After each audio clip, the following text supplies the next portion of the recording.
After so many failed votes, it's clear we need to try something different. What the Senate is doing isn't working for either party and isn't working for the American people.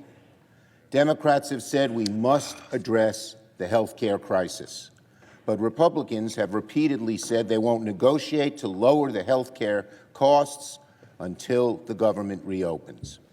So let's find a path to honor both positions. Democrats would like to see an end to this shutdown, and we want to respect Leader Thune's desire not to negotiate on ACA until after the government reopens.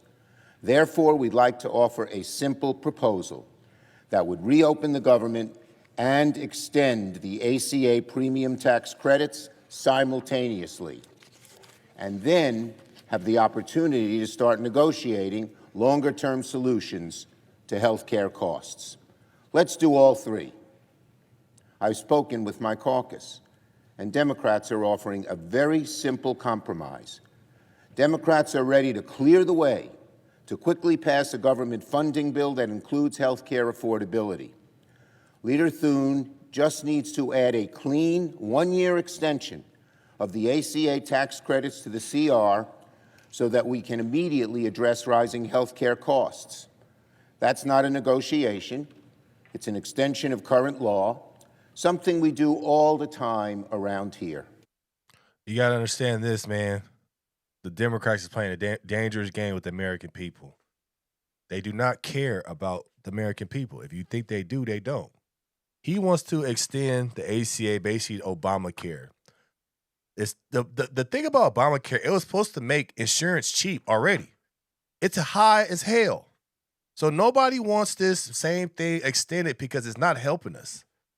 American people need to understand that we cannot let this ACA continue to be extended. What the Democrats want is this. They want the ACA to be extended so they can look good leading up to the midterms. They want to say the reason why the country's doing good is because of us. We gave you your food stamps back. We gave you your Section 8 back. We gave you everything back. So now we're doing good for a year, and now they want to take it away. They're the bad guy. But I love the fact that the Republicans said, hell no. Because it may suck right now for a lot of people, but a lot of people shouldn't be on food stamps. A lot of people shouldn't be on Section 8. I guarantee right now a lot of people are figuring shit out about them lives and understanding that I can do better. I don't need the government. Well, this is great. But why will we extend Obamacare, the ACA, and all that if it's already high insurance?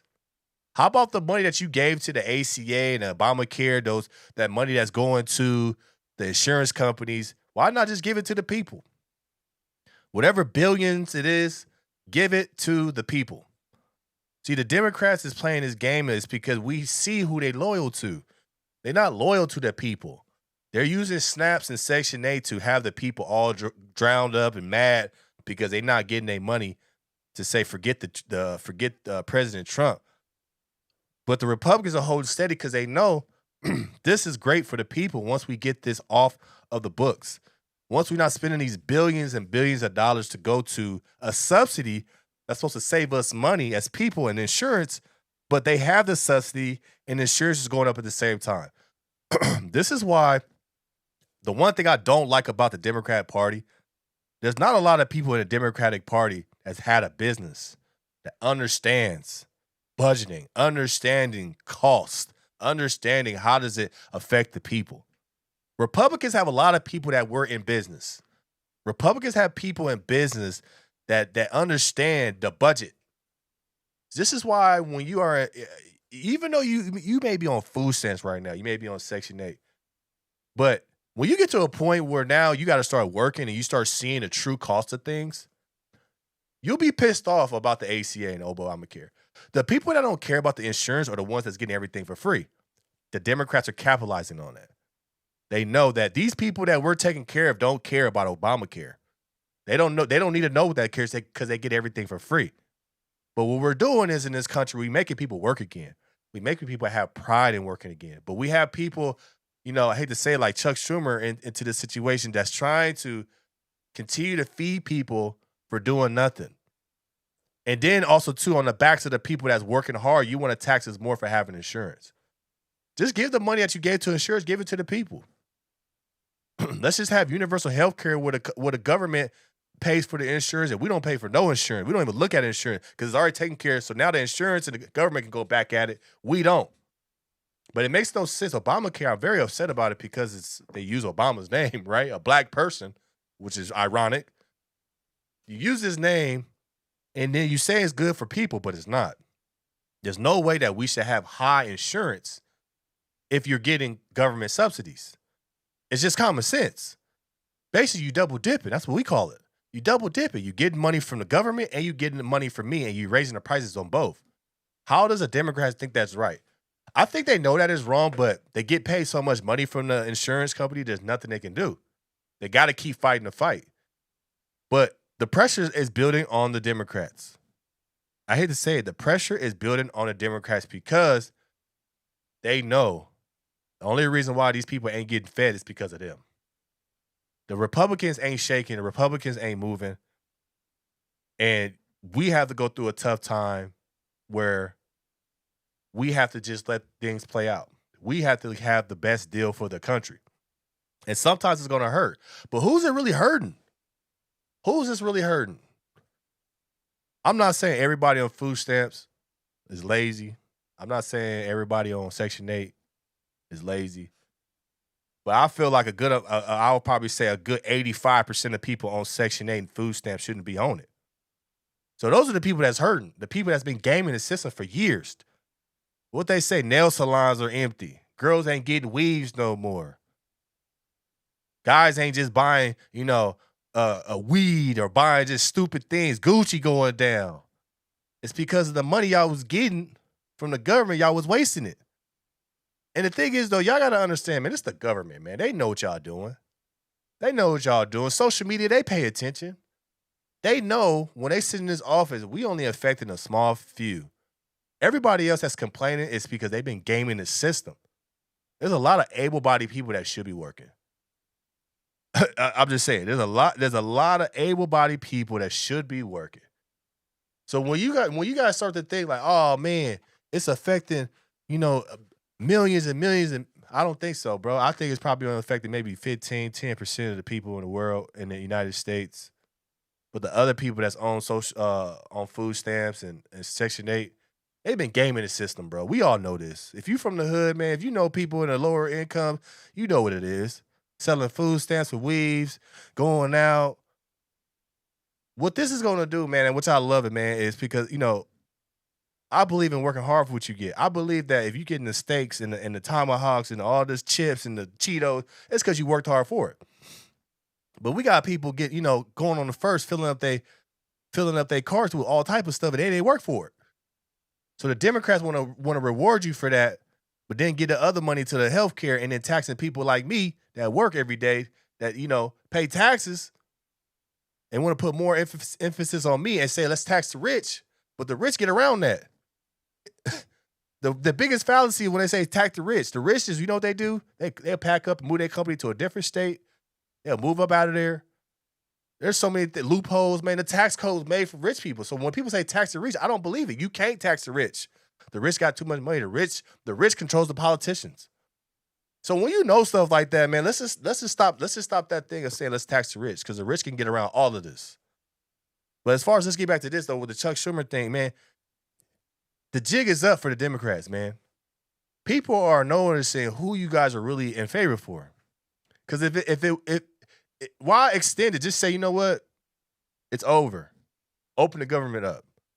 It's up to the Democrats to open the country.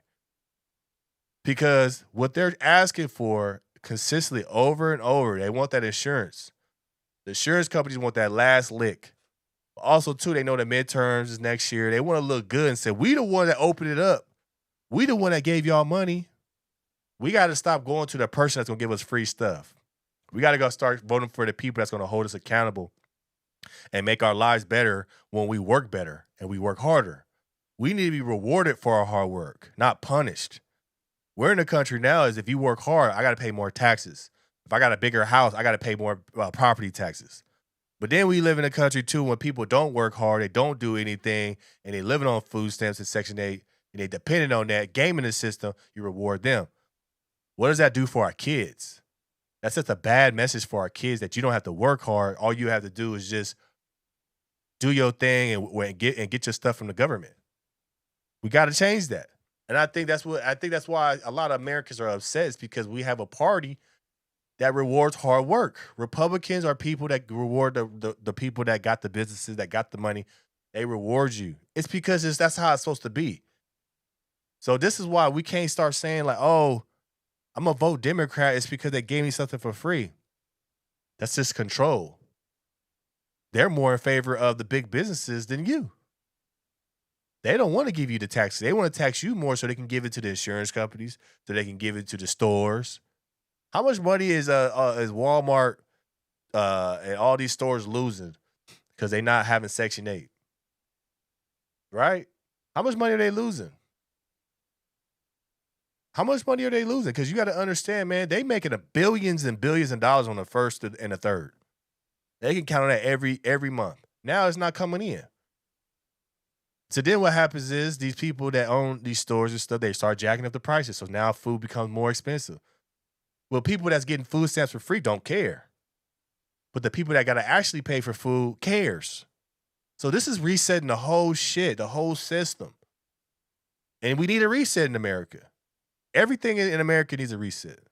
But yes, I would absolutely say no to this deal too. Absolutely. As we all know. But we also offer this. Let's create a bipartisan committee that will continue negotiations after the government reopens on reforms, ahead of next year's enrollment period, to provide long-term certainty that health care costs will be more affordable. This proposal reopens the government and ensures working families who are shopping right now for their health care get certainty and financial relief. While open enrollment has begun, insurers can update their rates after we pass a simple extension of the tax credits. With this approach, we do not negotiate health care in the shutdown, as Leader Thune has maintained he wishes, and the American people get the tax credit extension they want. That is what many of our Republican colleagues have floated over the last 6 weeks as a compromise: a one-year tax credit extension and reforms to the credit beyond that. We will agree with the Republican request not to start negotiations until after the government reopens. All Republicans have to do is say yes to extend current law for 1 year. It makes sense.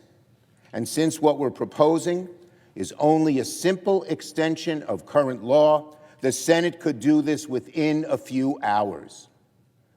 This is a reasonable offer that reopens the government, deals with health care affordability, and begins a process of negotiating reforms to the ACA tax credits for the future. Now, the ball is in the Republicans' court. We need Republicans to just say yes. Look, man, I said this before and I say it all the time. Democracy is the worst thing for America.